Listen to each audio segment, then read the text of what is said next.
Hi, my name is Dr. Mark Blau. I'm an audiologist with My Hearing Centers. The great thing about working for this company is that I get to help people. And one particular person that I really enjoyed working with was this family that brought in their mom. And I remember this just because the mother truly could not hear well. The family was tired of yelling, speaking up. The mom was tired of not hearing, her kids and grandkids. Well, I remember her for the specific reason that whenever she did come in, I gave her hope, and being able to see in her eyes that there was hope for better hearing, that we could change her life.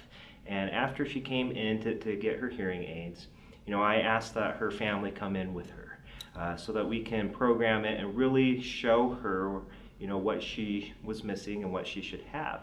And as soon as I turned on the hearing aids and had them set, and all of a sudden that she could be able to hear, she just started crying.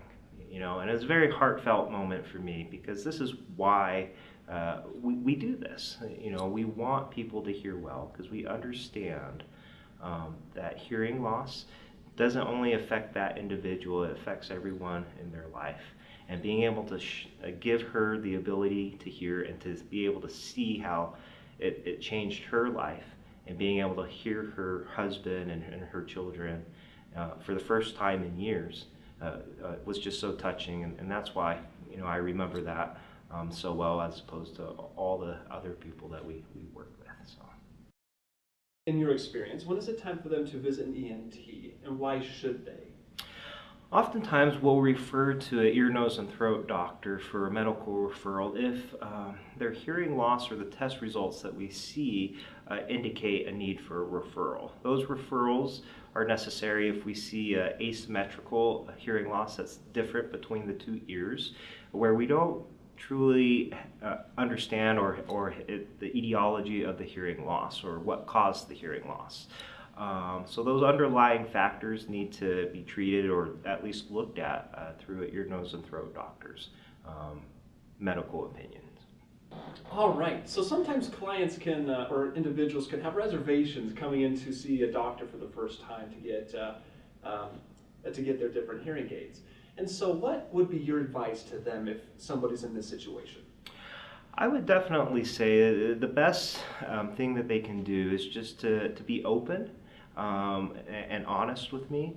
The only way in which we can truly help people and identify, well, what's the most appropriate hearing aid out there for them and for their needs is to let us know, what they're truly looking for.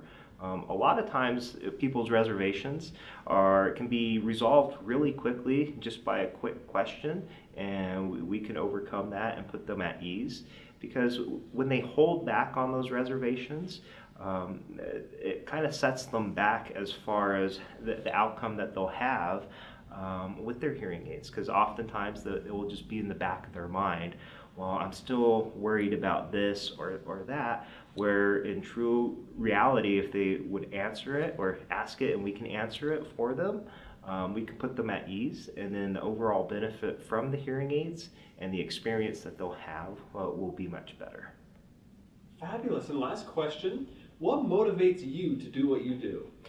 I've always enjoyed helping people, whether it's with their hearing or just in everyday life. And, luckily for me, I have a job and a career that allows me to help people with their hearing to be able to see that improved quality of life, and being able to help them that way gives me that motivation to come to work every day to overcome any issues or reservations that an individual may have, and to really show them, how well they can hear again, and to give them that hope. And that really inspires me to treat everyone like family, because I feel like if I approach it that way, I always give them the best care that they need and truly deserve. Fabulous. All right, so that's all the questions we have for you today. Before we close, is there anything else you would like to say?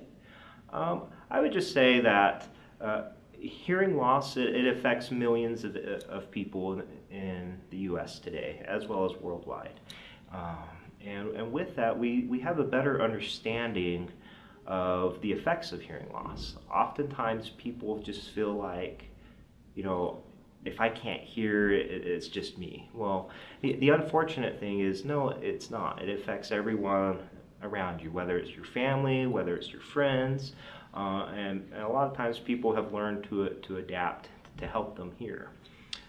In the end, though, what we realize is that hearing loss also affects a lot of medical reasons or health-wise. And so I would definitely encourage people to act sooner than later, to come in for a free, hearing test and consultation. It's our job to educate people, and it's our job to point them on the right path to better hearing, because in the end, that interprets into a better quality of life.